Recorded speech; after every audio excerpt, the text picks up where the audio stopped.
Well, hey preppers, it's the Troll Prepper. Today I'm going to take some of the wheat that I grew in the yard and harvested last, I don't know, late spring, early summer. And I'm going to make some pizza dough.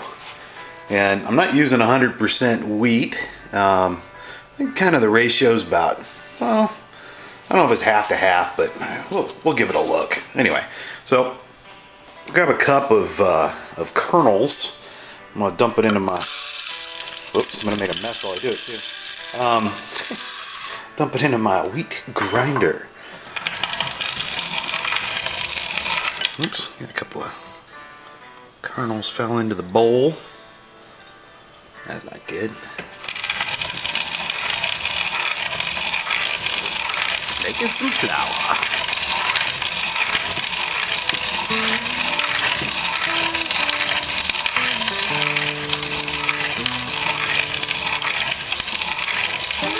I don't know what it goes, if it goes 1 to 1 or if it goes 1 into more or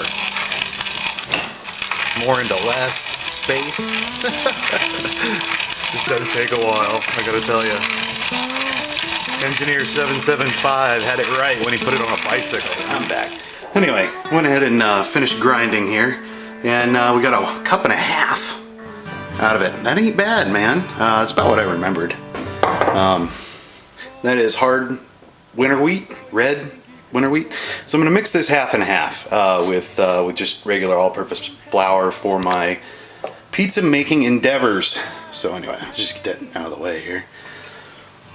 And the way I start, I'm making bread, be it bagels or pita bread or pizza dough or English muffins. I make some English muffins right after this.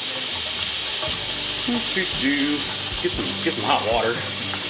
This is for proofing the yeast. I want the water kind of specific temperature. I want it between 105 and 110. You can kind of go up to about 120, but I think you're actually getting into the danger zone of killing off your yeast if you do that. So typically,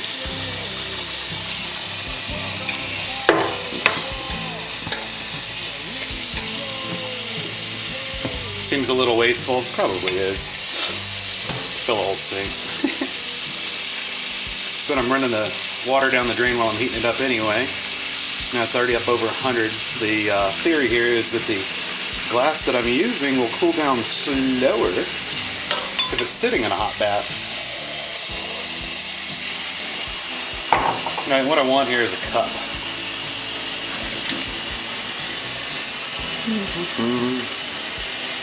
A little bit less.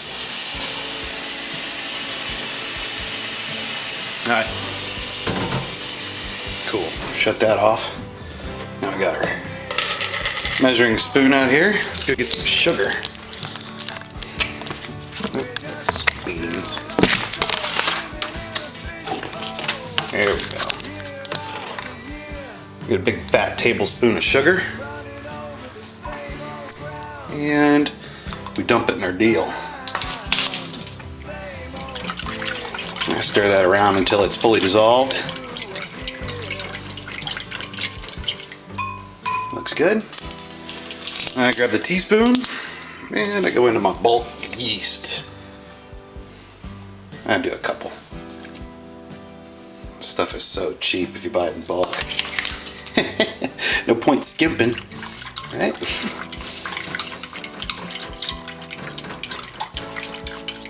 Still, 2 teaspoons is considerably less than a tablespoon, which I believe is what comes in one of those yeast packets. But anyway, this does it a very nice job for me, so we're going to continue with that. Brilliant. Okay, well, while we're waiting to do that, let's get started. Let's put this away.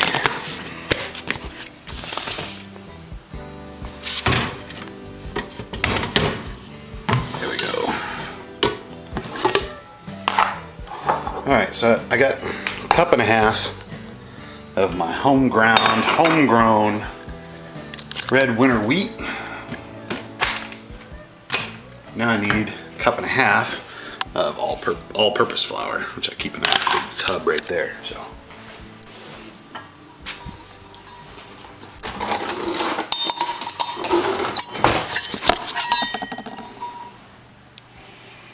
setting you down. Alright, and I got a knife here with kind of a flat blade on the back, and I use this to get really pretty precise measurements on the flour. So, I'll go with 1 full cup.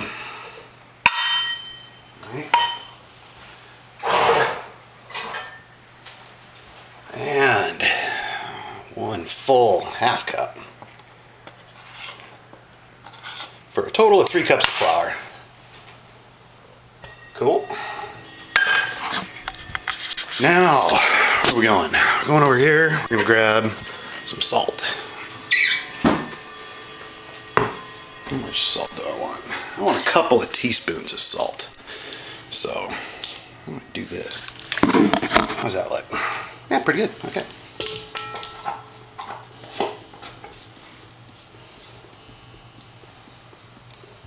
There's 1, and there's a number 2.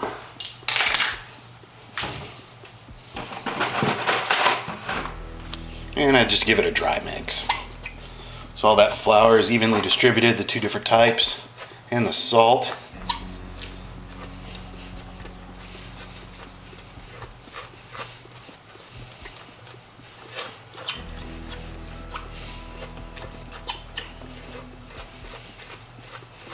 All right, brilliant.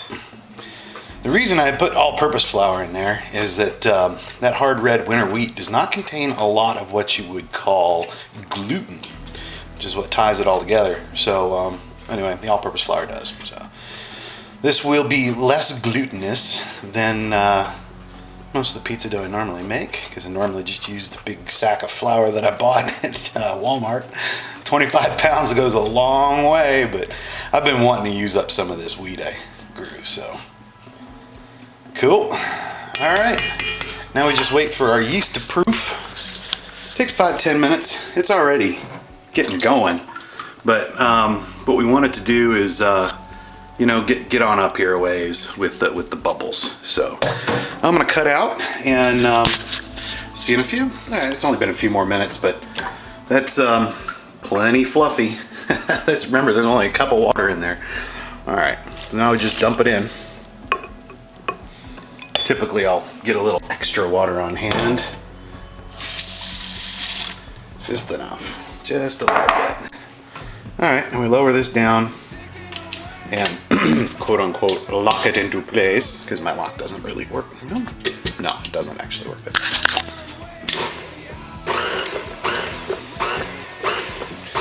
Go slow here at the beginning so you don't make a mess of flour in your kitchen.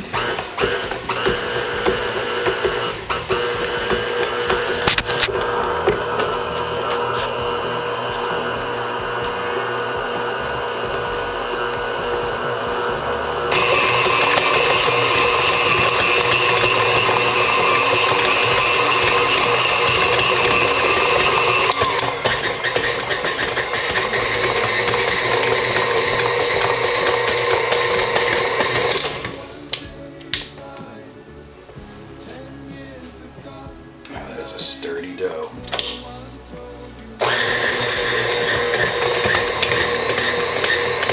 Alright, you know what? I'm going to finish this by hand. That just seems to be the right thing to do. So, I'll shut this off. Alright, so we're going to finish this up by hand. A little flour out on the surface. And flour on the hands too.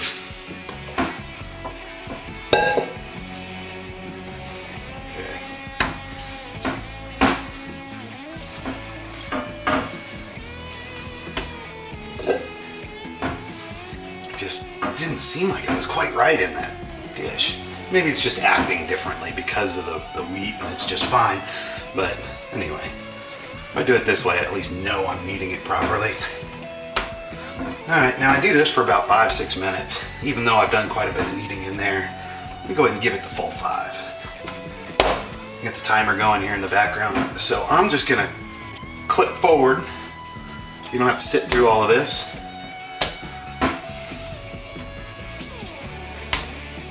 And then we'll show you what we're doing next. All right, breakfast. So, I finished doing the kneading. I need you, dough. Anyway. I know that was stupid, but I cleaned out the mixing bowl and I just lightly coat the inside of it with Pam. Drop my dough ball down in it. I'm gonna hit the top of it with a little bit of Pam. And then I get a little bit of the plastic wrap. We're gonna put you back up here. There we go. And figure out how to work it. For some reason, it's never really stuck brilliantly to this metal bowl. I just place it over the top, just to keep the bugs out. Ain't so bad. Okay. I'm gonna set it over here in the sun. Take it back on there. So now you're sitting in the sun, and I'm gonna let it sit there for about an hour and a half. So, I'll check you in a minute. Well, a minute to me, or to you, an hour and a half to me. All right, preppers. This has been in there an hour and a half. You can see that is more than doubled.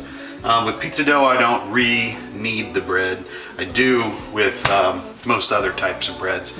Like I'm making pita bread specifically because you really want to develop those glutens in there. So anyway, now that it's risen, basically what I want to do is just knock it down.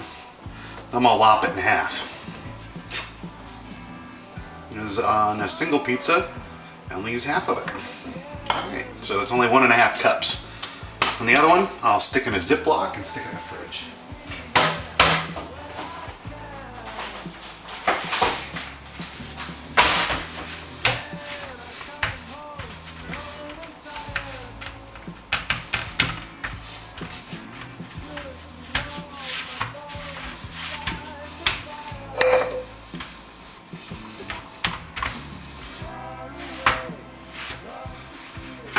A little thin on that side. Okay, I'm gonna have a little bit lopsided pizza, but after I put it in my mouth, my belly won't know what shape it was anyway. Alright, not too bad. Alright, let me grab some sauce. Oh,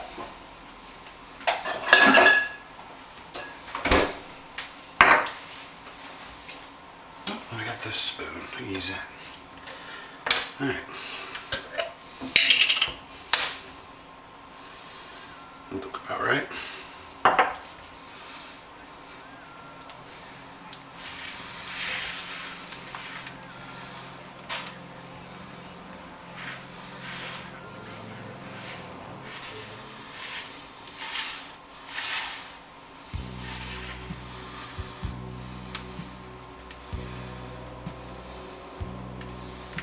That looks about right.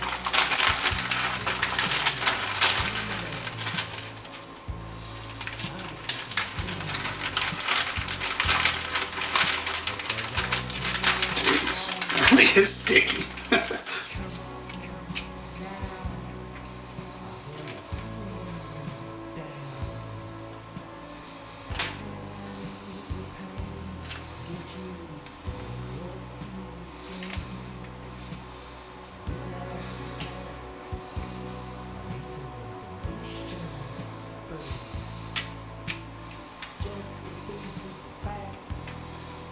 Yeah, I'll just eat one. Okay, that's ready. But I just turned the oven on as well, so it's gonna sit there for a minute.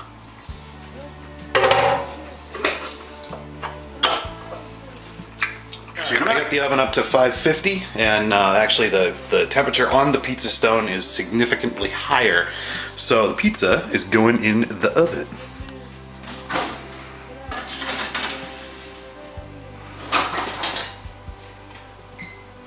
Six minutes. Oops. What beeped? Oh yeah, that's telling me it's hot. I already know it's hot.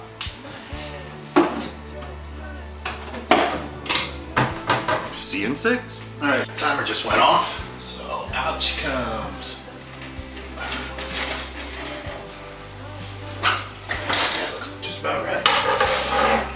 Nice.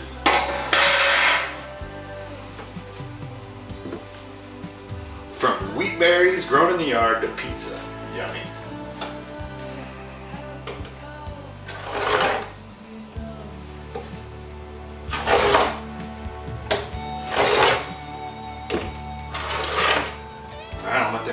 else it'll burn my mouth. Man, it's already watering. See you later.